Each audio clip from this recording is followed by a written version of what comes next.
हरिमोहन जी, उससे आपका लेकिन क्या कहना है? क्या आप ऐसा समझते हैं क्या डोनाल्ड ट्रंप और प्रधानमंत्री मोदी की वो तस्वीरें, जो हाउडी मोदी की बात की जाए या फिर नमस्ते ट्रंप की बात की जाए, ये बहुत उस दौर में बहुत इस पे बात चर्चा हुई थी, और भारत में तो जितनी हुई होगी, भारत के अलावा अमेरिका में हुई, पाकिस्तान, चीन में भी इन तस्वीरों पर बहुत चर्चा हुई थी।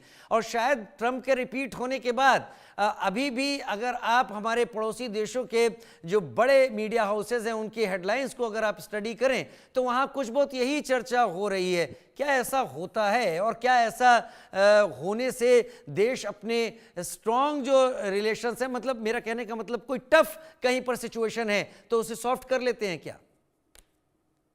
सर बिल्कुल। मुझे जहां तक समझ में आता है डिप्लोमेसी, और जिस फोटो की सबसे पहले आप बात कर रहे हैं वो फोटो असलियत में अपने आप के अपने लिए एक कंफर्टेबल गवर्नमेंट को सपोर्ट करने के लिए वो वैसा मैसेज दिया गया।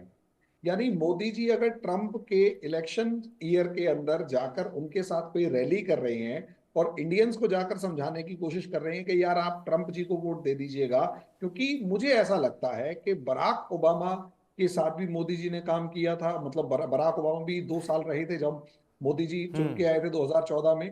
तो 2 ढाई साल के उनके कार्यकाल में शायद उन्हें समझ में आ गया था कि डेमोक्रेट्स के साथ बहुत ज्यादा वो कंफर्टेबल नहीं रह सकते। और जब ट्रंप आते हैं तो ट्रंप के बाद जिस तरीके से भले ही कुछ भी डील्स हुई, लेकिन कुछ एक कंफर्टेबल जोन शायद इन्हें लगा।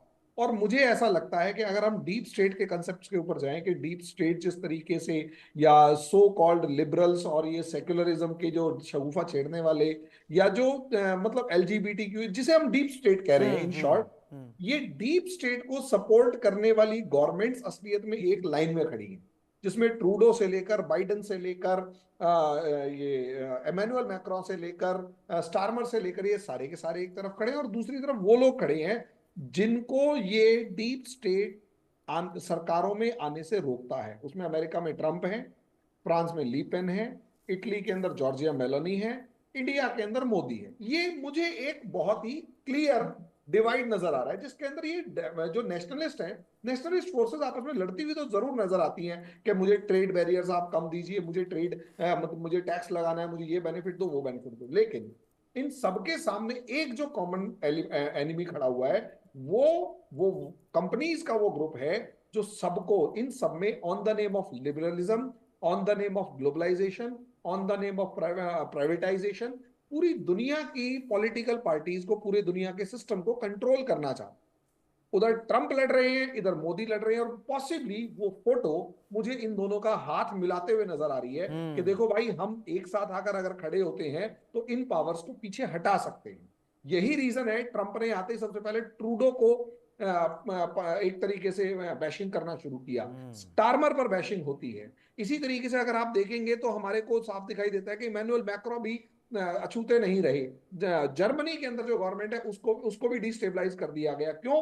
क्योंकि पहले यही डीप स्टेट को सपोर्ट करने वाली जो गवर्नमेंट थी, ये नेशनलिस्टों की गवर्नमेंट्स को नहीं, वो डिस्टेबलाइज कर इशारा तो दी। हरिमोहन जी शायद एलन मस्क के उस बयान से ही मिल गया था, जब उसने जर्मनी के इसी के साथ साथ भारत और अमेरिका को कहीं ज्यादा और नजदीक ले आएगा दूसरे इस बिल्कुल उनके पद में। बिल्कुल आपने सही कहा। देखिए, दरअसल बात यह है कि व्यापार को भली भांति ट्रंप भी समझते हैं और भारतीय प्रधानमंत्री, भारत के प्रधानमंत्री नरेंद्र मोदी भी समझते हैं। और व्यापार को लेकर के दोनों की पॉलिसी काफी क्लियर है। वो जानते हैं कि हमें कौन से स्टेप्स उठाने हैं। वो भली भांति इस बात को समझते हैं कि अगर अमेरिकी कंपनी अगर यहाँ निवेश करती है, और मैं आपको बता दूं कि ट्रंप के शासन के दौरान अमेरिकी निवेश यहाँ बढ़ा भी, और जो भारत का घाटा था वो कम हुआ ट्रंप के शासन के दौरान। तो ये जो है अपने आप में दोनों राजनेता जो हैं वो भली भांति बिजनेस को समझते हैं। और यही वजह है कि नरेंद्र मोदी जब गए अमेरिका, और पिछली बार जो हाउडी मोदी का जो पूरा एक तरीके से हम कह सकते हैं कि एक लहर चली, और जिस तरीके से उस मौके पे ट्रंप ने भी खुल करके मोदी जी के लिए बोला और मोदी जी ने ट्रंप के लिए बोला, तो वो अपने आप में उनकी जो आपस की अंडरस्टैंडिंग है उसको दिखाता है कि किस तरीके से वो इस बात पर एकजुट हैं कि हमें मिल करके आपसी व्यापार को आगे बढ़ाना है। हाँ, ये मैं ज़रूर कहूँगा कि जो चाइना को लेकर के भी जो ट्रंप की नीति है, तो वो पहले की नीति में अब वो थोड़े से मुझे लगता है कि बदलाव के साथ इस बार जो है वो कदम रखेंगे, चूँकि उनका मकसद साफ है, वो चाहते हैं कि अमेरिका को हम आगे बढ़ाएँ, इकोनॉमिकली आगे बढ़ाएँ, और ऐसे में जो है उनके लिए ये बहुत शुभ है कि भारत में नरेंद्र मोदी जी प्रधानमंत्री हैं। नरेंद्र मोदी जी के लिए अच्छा है कि ट्रंप वहाँ जो है राष्ट्रपति हैं। तो इस लिहाज से दोनों के बीच जो कम्युनिकेशन है, दोनों के बीच जो क्लैरिटी है, वो काफ़ी बेहतर है, और मुझे ऐसा लगता है कि भारत और अमेरिका के बीच जो व्यापारिक संबंध है, वो आने वाले समय में मजबूत होंगे, और भी कई सारी चीज़ें जो है बदलाव देखने को मिल सकती है। जिस तरीके से भारत को वहाँ अपॉर्च्युनिटी मिली कि नए बाज़ार में जो है पहले जितनी दिक्कतें आती थी, तो उसके लिए ट्रंप ने जो है बहुत सारी सहूलियतें हम्म प्रदान हम्म की। तो वो मुझे लगता है कि उसमें काफ़ी हम इज़ाफ़ा अभी उम्मीद ही कर सकते हैं। ये तो अभी शपथ ग्रहण बिल्कुल, का समय है, लेकिन आगे क्या होने वाला है। एम्बेसडर मंजू सेठ, मैं क्या ट्रंप टू को ट्रंप वन से जोड़कर देखना, ट्रंप वन से ट्रंप टू को जोड़कर देखना सही होगा, गलती होगी, या फिर हमें सतर्क रहना चाहिए? आई थिंक थोड़ा सा ट्रम्प वन के बेसिस पे हम आगे चल सकते हैं, लेकिन हम कुछ काफ़ी उनकी जो स्टेटमेंट्स हैं उनमें बदलाव भी आया है, और क्योंकि उनके जो एडवाइजर्स हैं और जो जिन्होंने उनको चुना है अपनी एडमिनिस्ट्रेशन में काम करने के लिए, उसमें भी हम देख रहे हैं स्लाइट डिफरेंस, मतलब डिफरेंट शिफ्ट, एक शिफ्ट देख रहे हैं। तो हो सकता है कि थोड़े से बदलाव आएंगे इनके पॉलिसीज़ में, लेकिन बहुत बड़ा मुझे लगता नहीं है एक शिफ्ट होगा। खासकर जैसे जो उन्होंने ऑलरेडी बोल चुके हैं चाइना को लेके और इंडिया को लेके और यूरोप को लेके, और साथ में एक जो एक्सपेंशनिस्ट एक इंडिकेशन दिया उन्होंने ग्रीनलैंड और gulf Canada. Of Panama etcetera, ये सब जो चीज़ें उन्होंने स्टेटमेंट्स दिए हैं, कि एक तो वो थोड़े अनप्रिडिक्टेबल हैं, थोड़े ट्रांजैक्शनल हैं। तो आई थिंक ये दोनों चीज़ें वो अनचेंज रहेंगी, वो दोनों फॉलो करेंगे इन दोनों चीज़ों को, इसी पाथ को, एक अनप्रिडिक्टेबिलिटी का और एक ट्रांजैक्शनल अप्रोच हर एक देश के साथ अपने बायलैटरल टाइज में, वो मुझे लग रहा है वैसा ही रहेगा, और एक थोड़ी कंटिन्यूटी रहेगी उनके एक उनके एक्शंस में। लेकिन मुझे लग रहा है स्लाइट चेंज भी होगा, क्योंकि एक पूरा जो इंटरनेशनल सिस्टम है वो भी बदल गया है थोड़ा बहुत, और हमने देखा भी वो चीन को पहले काफ़ी दबाव डाल रहे थे चीन के ऊपर आने से पहले, लेकिन अभी हम देख रहे हैं उन्हें प्रेसिडेंट शी जिनपिंग से भी बातचीत भी कर ली है। तो एक साथ में एक वो बैलेंस करेंगे, और एक अपना आई थिंक नेगोशिएशन अपना पॉइंट ऑफ स्टैंड जो है, negotiation stand, he wants to negotiate from a position of strength, तो एक वो स्ट्रेंथ अपनी बनाएंगे, और एक थोड़ा बहुत मुझे लग रहा है वो कंटिन्यू करेंगे, और अपना जो मागा का प्रोग्राम है उनको उसको वो नहीं छोड़ेंगे।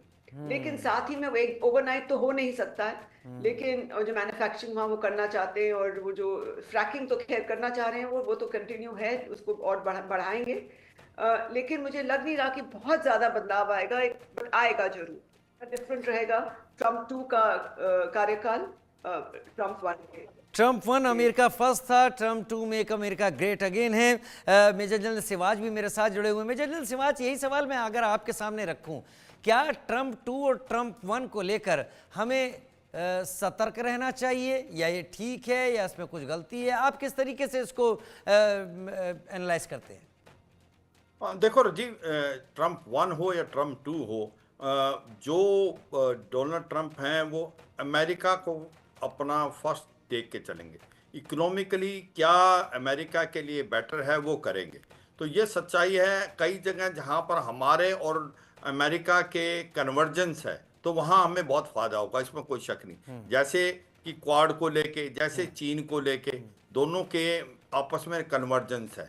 जहां ट्रेड की बात आती है वहां कन्वर्जेंस नहीं है, क्योंकि ट्रेड डेफिसिट है उनका। 120 बिलियन डॉलर का ट्रेड है, जिसमें से 80 बिलियन के करीब भारत एक्सपोर्ट करता है। कहीं ना कहीं वो जो टैरिफ की बात करते हैं उसको भी हमें समझना पड़ेगा, कहीं टैरिफ तो नहीं लगा देंगे। दूसरा जो ऑयल है हम जो रूस से लेते हैं, क्या हम ले पाएंगे? ये दो चार चीज़ें बहुत इंपॉर्टेंट हैं। मगर जब वेपन की बात आती है वो मुझे लगता है कि उसमें बढ़ोतरी होगी। भारत और अमेरिका के रिलेशनशिप में और बढ़ाव आएगा।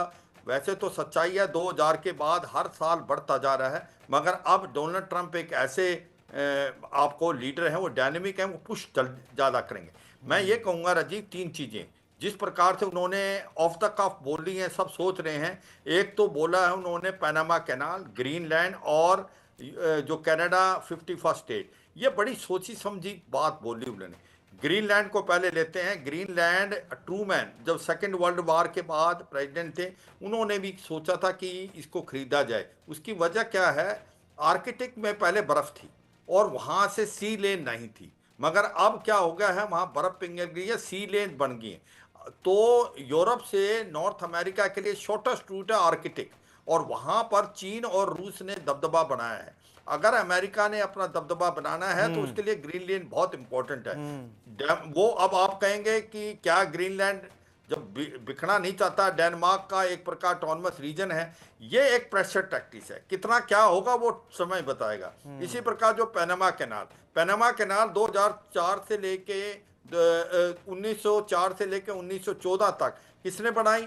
वो यूएस ने बनाई। 1977 में इसने पैनामा को देना स्टार्ट किया, 1999 मेरा मतलब ये प्रेशर डालेंगे। मेरे पास समय थोड़ा कम है, लेकिन ये चर्चाओं का दौर जारी है। करीब पौने 2 घंटे का समय बचा है और हम सब इंतजार कर रहे हैं यूएस के उस एरा का, जो एरा अब तक बातों में तो इस तरीके से झलक रहा है कि भारत के लिए एक स्वर्णिम मौका होगा, उन मौकों को भुनाने का जो मौके अब इस ट्रंप रेजीम के दौरान सामने आने वाले हैं। क्या परिस्थितियां होती हैं आगे, लेकिन हम लगातार कवरेज जारी रखे हुए हैं। सिवाज साहब, हरिमोहन जी, आदर्श कुमार जी और मंजू जी, बहुत धन्यवाद, आप मेरे साथ जुड़े। चर्चा में आपने कई पॉइंट्स हमारे सामने रखे। एक छोटा सा ब्रेक ले रहे हैं, लेकिन उससे पहले दिल्ली के तुगलकाबाद स्थित डॉक्टर करणी सिंह शूटिंग